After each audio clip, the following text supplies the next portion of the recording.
Estamos con el doctor Alejandro Rodas, docente de Derecho Electoral y Constitucional, a quien le damos la más cordial bienvenida. Doctor, ¿cómo está? ¿Nos escucha, no? Sí, claro y fuerte. Muy buenos días, querida Noris, Omar, Jimmy. Muchas gracias por la invitación. Lo primero, doctor, para ponernos a todos en contexto, puntualmente, ¿cuáles son las limitaciones que establece ese decreto ejecutivo del presidente de la República sobre las empresas que tengan un capital, si no me equivoco, menor al 50% de origen público? Bueno, primero que nada, no quiero ni puedo dejar pasar, querido Jimmy, mi solidaridad con el cantón de Laucí, con la provincia de Chimborazo. Luego, el tema del decreto 695, suscrito por el presidente de la República, lo que hace es limitar las atribuciones constitucionales y legales de la Contraloría General del Estado, establecidas en la Constitución en su artículo 211 y de igual manera en el artículo número 4 de la Ley Orgánica de la Contraloría General del Estado. En ese sentido, lo que se está haciendo es que la Superintendencia de Bancos e igual la Superintendencia de Compañía sean las únicas que puedan hacer auditorías a todos los movimientos, a todos los acontecimientos que eran, en teoría, según el decreto, eran responsabilidad estricta, legal y constitucional del ente de control. Bien, ¿en qué afecta al trabajo de la Contraloría, por ejemplo, este tipo de limitaciones? ¿Puede darnos un ejemplo para poder todos entenderlo con más claridad? Con todo gusto, claro que sí. Mire, aquí lo de fondo es las operaciones financieras, administrativas y demás que ciertas entidades privadas del derecho privado que reciben capital del Estado, es decir, fondos públicos, y a la Contraloría General del Estado, ya en contexto no podría auditar. Básicamente hay que entender que al superintendente de bancos lo designa de una terna el presidente de la República, es decir, la función ejecutiva, mientras que al Contralor General del Estado, luego de un concurso de méritos y oposición, lo designa el Consejo de Participación Ciudadana y Control Social. Es decir, ahí no mete la mano, aparentemente desde la legalidad, el presidente de la República.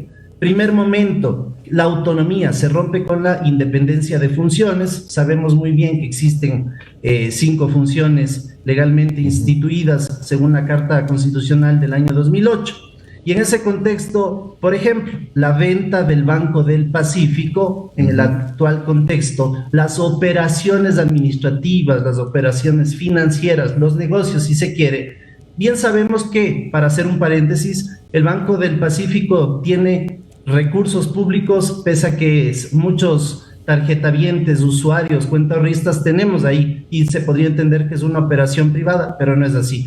Mi parecer, muy a título personal, debo concluir que, por ejemplo, la venta del Banco del Pacífico, la Corporación Financiera Nacional, que es del Estado y también tiene ciertas operaciones un poco mixtas, híbridas, diría yo también, dejan ahí al detalle de que la Contraloría General del Estado ya no puede auditar, y en ese contexto es grave, porque primero, decía, se rompe con la separación de funciones, y algo que sabe cualquier chico de la universidad o estudiante de Derecho, la famosa jerarquía que plantea Hans Kelsen, la pirámide de Kelsen, donde según el artículo 425 de la Constitución se establece que la Constitución está por encima de todo, ¿no? Y aquí con un decreto ley nos quieren hacer un golazo, y que básicamente es de preocupación de todas y de todos los ecuatorianos. ¿Esto tenía que haber pasado por otro tamiz, por el de la Asamblea, por ejemplo, según su criterio?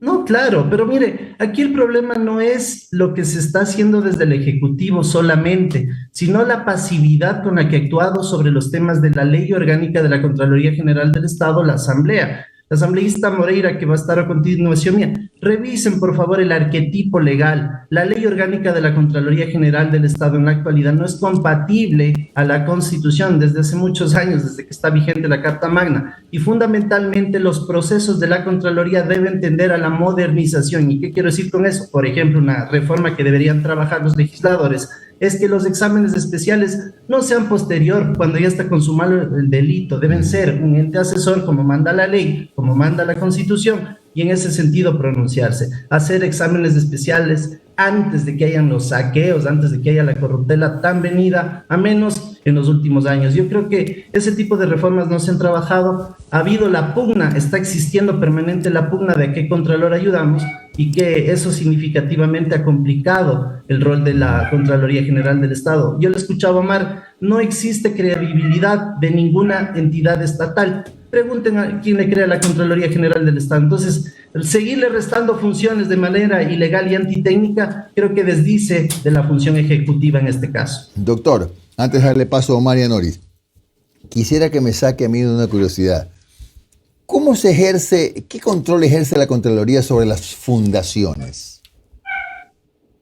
El control sobre las fundaciones, como por ejemplo, yo alguna vez denuncié, recordará usted, la Junta de Beneficencia de Guayaquil, que había un abogado muy conocido, fue una autoridad del Estado ecuatoriano, se bajó una glosa con un recurso extraordinario de revisión, figura jurídica que no existe en la Ley Orgánica de la Contraloría General del Estado. Hay rentas producto de que, por ejemplo, la salud tiene convenios, los ministerios de salud, el Ministerio de Salud Pública, la red de salud pública contrata con fundaciones o con hospitales privados y de ahí se derivan responsabilidades y obviamente obligaciones porque se pagan a estas entidades con recursos públicos. Entonces ahí se determinan responsabilidades administrativas, civiles e indicios de responsabilidad penal por los dineros entregados a través de convenios a estas fundaciones o a estas clínicas privadas. Ya, pero me refería puntualmente a las fundaciones municipales, por ejemplo. ¿Tienen control, tienen obligación de rendir cuentas a la Contraloría o solamente entregar la información? Uno de los juegos perversos que tuvo Celi, el convicto ya sentenciado, fue justamente eliminar las auditorías internas en la prefectura del Guayas e igual en el municipio de Guayaquil. Hoy las auditorías se hacen desde las direcciones provinciales y en ese contexto es importante saber que ya dependerá mucho de la autonomía de cada dirección provincial para hacer exámenes especiales a las fundaciones o corporaciones, como usted bien señala, pero es una competencia desconcentrada, es decir, de cada provincia. Doctor Rodas, buenos días. Omar Jaén le saluda. ¿Cómo ha estado? Mucho gusto, Omar. Doctor, siempre las órdenes. ¿Cómo están? Doctor, mire, yo tengo mis ideas, mi postura sobre qué es lo que se busca con este decreto, pero esas son mis ideas. Por algo fue tan encarnizada la lucha por la superintendencia de banco, pues se recuerda. Ya todo va tomando razón de ser. Ahora, pero más allá de lo que yo pueda pensar, de lo que casi estoy seguro de por qué es este decreto, ¿qué aduce el gobierno? ¿Por qué hace este cambio? O sea, en la previa de este decreto, ¿qué dice? En los antecedentes de este decreto, ¿por qué le quita esa potestad a la Contraloría y se la da a la Superintendencia? ¿Aduciendo qué?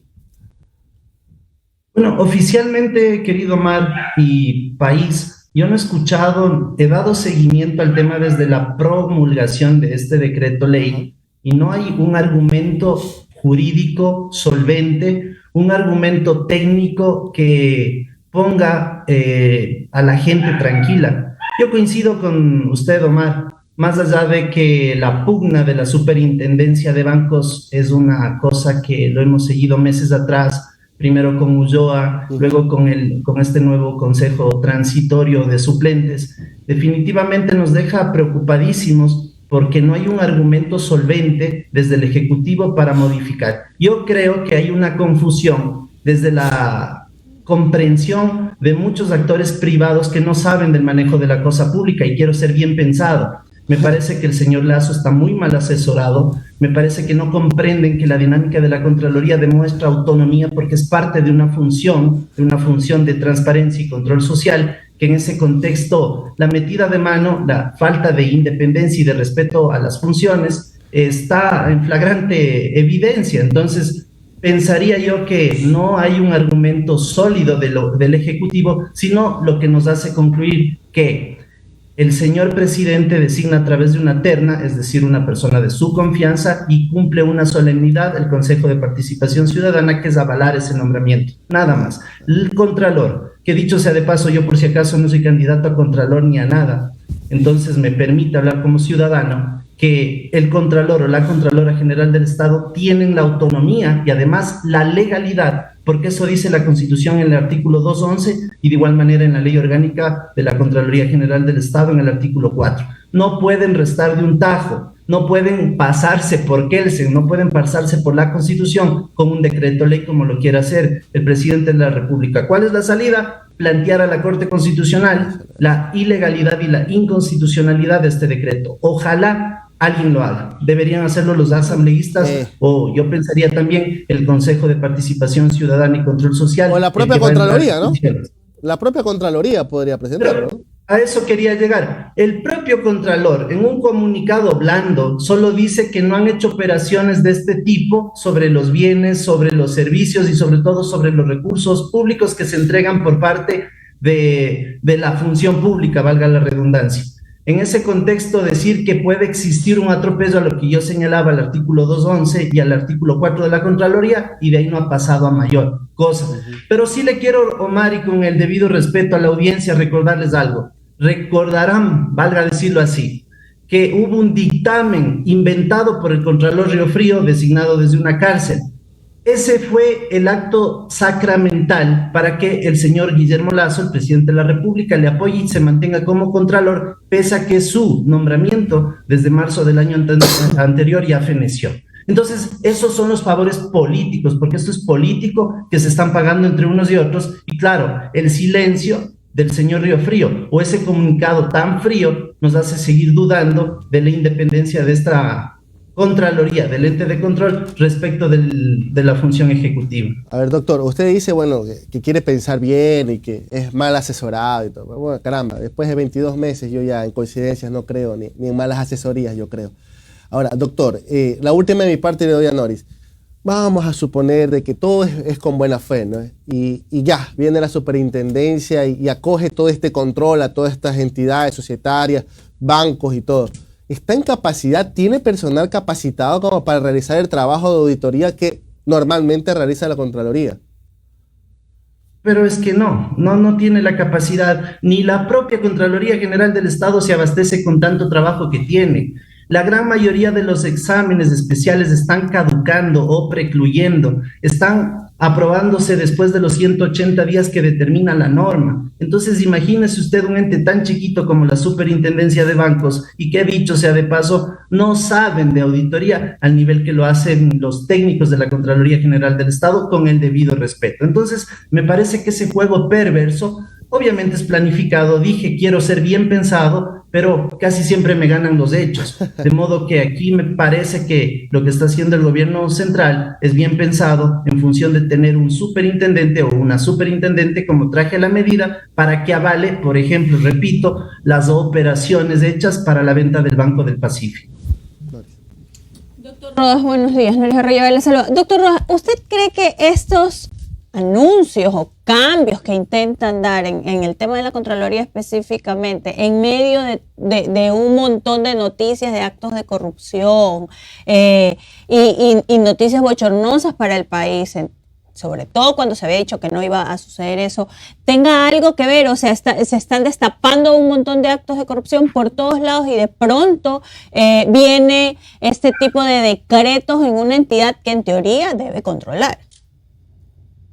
Sí, claro, pero mire usted que aquí el gran problema que vamos comprendiendo los ciudadanos o la gente que nos preocupamos de lo que les sucede al país, guarda con independencia de funciones, guarda con esa grosera intromisión permanente del Ejecutivo, no de ahora. Yo creo que el mal más grande que le ocurrió al Ecuador en los últimos años ha sido el Consejo de Participación Ciudadana de plenos poderes del señor Julio César Trujillo. De ahí se ha derivado el caos institucional, las instituciones no funcionan bien y básicamente la Contraloría General del Estado, desde que la dirigió el señor Pablo Celia en adelante, que se dedicó a perseguir y extorsionar, y eso queda en evidencia ante la justicia inclusive.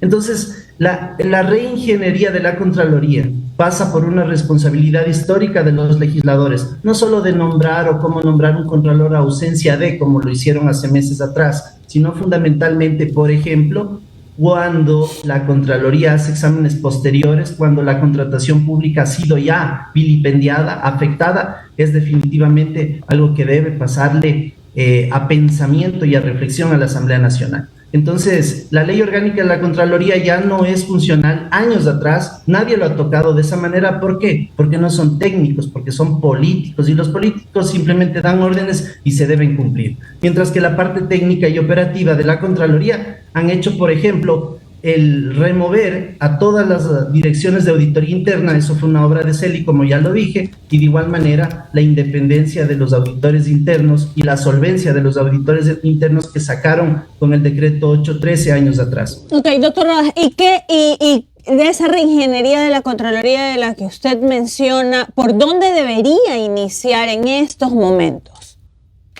Justamente por la Asamblea Nacional, tomarse un poco desde la Comisión de Justicia y Estructura del Estado, que es la que debe cambiar justamente ese tejido, esa estructura de la Contraloría, y reformular, invitar a académicos, invitar a exfuncionarios, invitar a excontralores, y que su aporte se traslade a la, digo yo, a la construcción de una nueva norma y de una institucionalidad que hoy permite la corrupción a todo nivel, desde la dirección provincial, luego con la dirección de responsabilidades. Es una estructura que se ha vuelto mañosa internamente.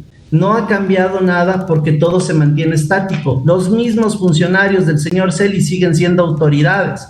Las mismas personas que dirigieron con Celi están ahí sentados. Ya no desvanecen extorsionando. Ahora la forma de extorsionar, ¿saben cuál es? Dejar bajo 7 llaves los informes caducando, precluyendo. Entonces, primero pasa por una reingeniería del personal.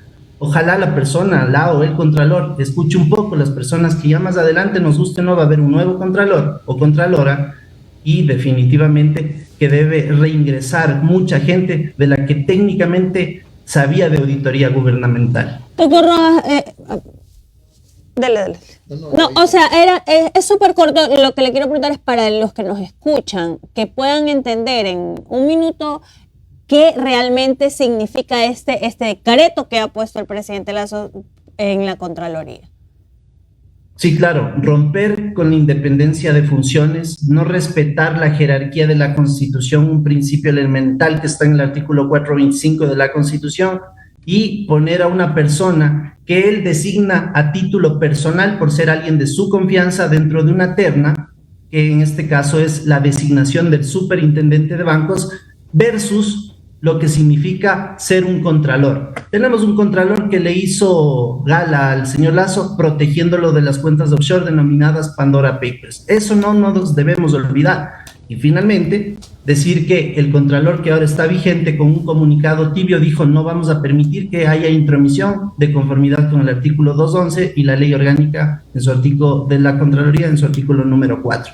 Ese es el contexto, la independencia, el rompimiento a la jerarquía de la norma y querer gobernar como les da la gana bajo decreto ejecutivo. Gracias, doctor Alejandro Rodas Coloma, por su comparecencia en Un Café con JJ. Un buen día, muy amable, doctor. Una excelente semana a todos ustedes. Gracias por la invitación, Jimmy.